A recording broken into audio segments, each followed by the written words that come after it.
Hi folks, Dave, the Honest Audiophile. This is the Hidizs MS1 Galaxy, and these are my Honest Audiophile impressions.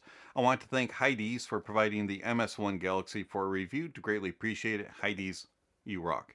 Alright, so the Hidizs MS1 Galaxy. This will set you back $26 from your bank account. It has a 10.2 millimeter dynamic driver, 32 ohms of impedance, 108 decibels of sensitivity, and a frequency response range of 20 Hz to 40 kHz. The Hidizs MS1 Galaxy comes in this white box. You get a picture of the IEM on the front, some branding, and oh, we have a high res sticker. It's got to sound good. On the back side, you got some specs, and then on the sides, you got some artistic things. We're not going to show you the insides as it is very, very boring on the inside. You do get one accessory. That's a small, medium, and large silicone tip. And then you get the MS1 Galaxy. So the MS1 Galaxy does come in various colors, and we have the blue one in for review. Very nice looking. You get some branding on the faceplates. It is a resin shell. A little bit on the thick side, not too bad. Pretty universal built here, pretty standard. They feel well built for the price tag. I was rather impressed by that. You got the transparent shell on the back side here so you can see all the innards. There's a little bit of a wing, very, very small wing, and then a nice nozzle and angle. A little bit on the fat side here. I find that the comfort of the MS1 Galaxy is really good. They just disappear, have no problems. They're nice and light, fit my ears very well, and they stay in. Isolation of outside noises is decent, probably have some 55% or so. They're not the best at outside noises. You can hear louder stuff like coffee grinders and vacuum cleaners and TVs. Carrying on conversations with people, you just pause your music and you hear it. Walking outside, I was able to hear most cars that were passing by. The cable that the MS1 Galaxy comes with has very aggressive ear hooks, but it's well built. It's nice and rubbery. And then you have a nice little metal split, and it terminates into a 90-degree 3.5. Overall, the cable's well built and nice. I like it. Actually, for the price tag, it's one of the nicer cables at its price point. The MS1 Galaxy is fairly easy to drive, even though it is 32 ohms and 108 decibels of sensitivity. I found that most dongles, DAPs, and desktops drove it very easily. I had no problems. The only thing to note is that different sources, sound signatures, did make a difference. A warmer, more bassy type of sound will make the MS1 Galaxy be a little bit bloated and thick and just not really pleasurable, as it doesn't as it'll be a little too much bass and too much warmth. And then I found that I preferred it more on a neutral, colder device, and it just sounded a little bit more pleasurable that way. You probably noticed that I do not have those stock tips installed, and the reason for that is because the stock tips just didn't work for me. I tried the small, medium, and large of stock tips, and the entire time that I used the stock tips, all I was getting was mids and treble. I had no bass. I did not have a good seal with the stock tips. Even with the large tips, I was really surprised. And so I searched and searched and searched for a tip that would work with the MS1 Galaxy, and the tip that I found that would work with it were the CTM Flexi tip. The CTM Flexi tip offered me a better seal, and I was able to get some bass and had a good seal that made it possible to be able to review the MS1 Galaxy, as they were more tolerable to listen to and not near as fatiguing because I wasn't just getting mids and treble.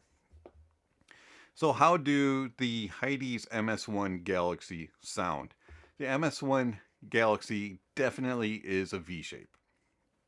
The bass, there's a lot of it. It has a ton of quantity of bass.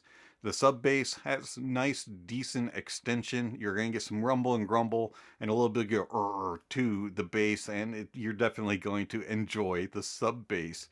The mid bass is very dominant, very authoritative, and then the upper bass is prominent and does bleed into the lower mids. I found that the bass has a lot of quantity. You get the slap, you get the punch, you get the kick, you get whatever type of term you want to throw in there for bass, it has it. There's a lot of bass in the MS1 Galaxy.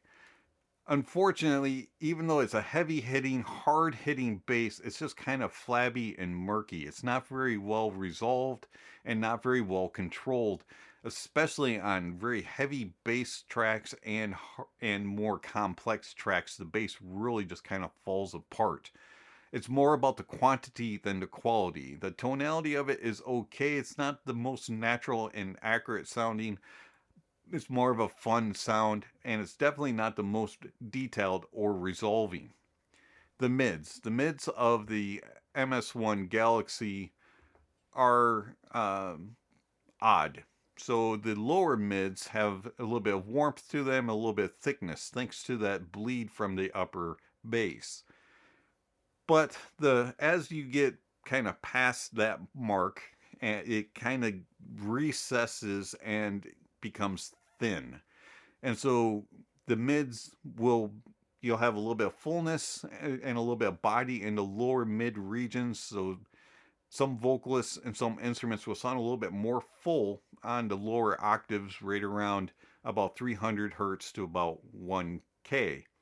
After that, it starts to rise and it becomes recessed, and the vocalists and the instruments will kind of go back into the mix and be overshadowed by the bass, and then become overshadowed by the upper mids and treble region. And as they rise, they also become thinner. And so instruments will just sound very odd, especially pianos, guitars, strings, woodwinds, and brass instruments were very much impacted by this. And it just sounded very strange and unnatural. And I found that as you got upwards of 4K, they became very sibilant, and they were very sibilant prone, and it was very fatiguing at times. Also, in the mids themselves, they're not the most clean and clear, and there's a little bit of murkiness there as well. Treble. The lower treble is elevated like the upper mids, and the lower treble is kind of hot and spicy. But once you get past about 8K, they start to roll off, and they roll off pretty drastically. And that's quite noticeable as you lose a lot of air, a lot of space, and there's just not a lot of sparkle and energy upwards. And it throws off instruments and percussions, especially like cymbals and higher end instruments in the brass and woodwinds regions, just didn't sound natural, and they just missed out on that bite and that edge that you would have. And there wasn't a lot of crispness in the treble. Soundstage of the Hidizs MS1 is small. It at times can sound a little bit cramped. And I found that the MS1 was not the deepest either. There wasn't a lot to look into the stage. You might be able to see one row behind, but it just felt small and cramped. And then the imaging it's on the right side, it's in the middle, and it's on the left side. It's 3 blob, right, center, left. And it's a little bit herky-jerky as it goes across. It's not a smooth transition, and there are gaps in it. And unfortunately, you can kind of hear it. Things go across the stage, especially crashing cymbals or somebody walking across while talking, things like that. They'll be kind of in and out. And I found also that the layering was not very good, especially on more complex tracks, busier tracks, heavier, thicker, fuller sounding tracks. They just didn't layer very well, and things kind of got muddled together, and it would become jumbled and jambled together, and just didn't sound layered and cohesive, and you weren't able to really dissect the stage very well. Detail retrieval was lackluster throughout. It was not the most detailed, and even for $26, it's kind of, I wish there was some more. And there were just noticeable moments in tracks in which the detail just wasn't there. And then resolution. These are not very good resolving IEMs, especially in the bass. When on busier tracks, it really gets lost and confused, and you really cannot hear. You just don't get a good resolution of the detail. It just doesn't sound refined and defined. In the upper mids and in the treble regions, it becomes even more prominent as things become glary, sheeny, and a little bit glassy. Tone and timbre of the MS1 Galaxy also is a little bit off, especially in the upper mids and treble regions, as things just start to sound a little bit artificial as they're just too thin. Hidizs MS1. You get what you pay for. But do you have to get this in this price point? No, because you have the Tangzu Wan'er. Now the Tangzu Wan'er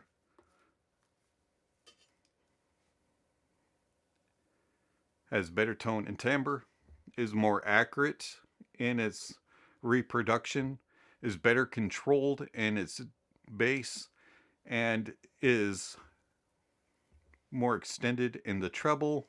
You get more air and space, it's not as elevated, and it has a more full sound signature throughout, and the soundstage is wider, deeper, better layered, and the Wan'er is better detailed and better resolving. And overall, the Wan'er is just a better IEM throughout. So the Hidizs MS1. As I said, you get what you pay for, and it's not a bad IEM for its price, but it's not a good one either. And it gets its pants beat by the Tangzu Wan'er. And I like the look of it. I like the comfort of it. But I don't like to listen to it. It's been Dave, the Honest Audiophile. Thank you for watching. And I'll catch you on the next video. Speaking of next video, somewhere on screen, subscription links and notification bells. If you haven't already, please check those off. Don't forget to give a thumbs up or a thumbs down to the video. And check out all the links down below. There's all kinds of information on there regarding how you can contact channel, follow channel, support channel. Speaking of supporting the channel, I want to thank my supporters through Patreon and YouTube memberships. Thank you very much for all that you provide to the channel. It's much appreciated. If you're interested in supporting the channel, there's several different ways that you can do that. Through one-time gifts with PayPal, Venmo, Buy Me a Coffee, or you can do monthly subscriptions through Patreon and YouTube memberships, in which you can get access to my private Discord servers and all kinds of other benefits. So check out all the links down below if you're interested in supporting the channel. Also, while you're down there, check out in all the other links. There's all kinds of information like gear recommendations and music used in the reviews and how you can get to know me better and all kinds of other things. So check out the links down below. And lastly, don't forget to enjoy the music and that honesty is the best policy.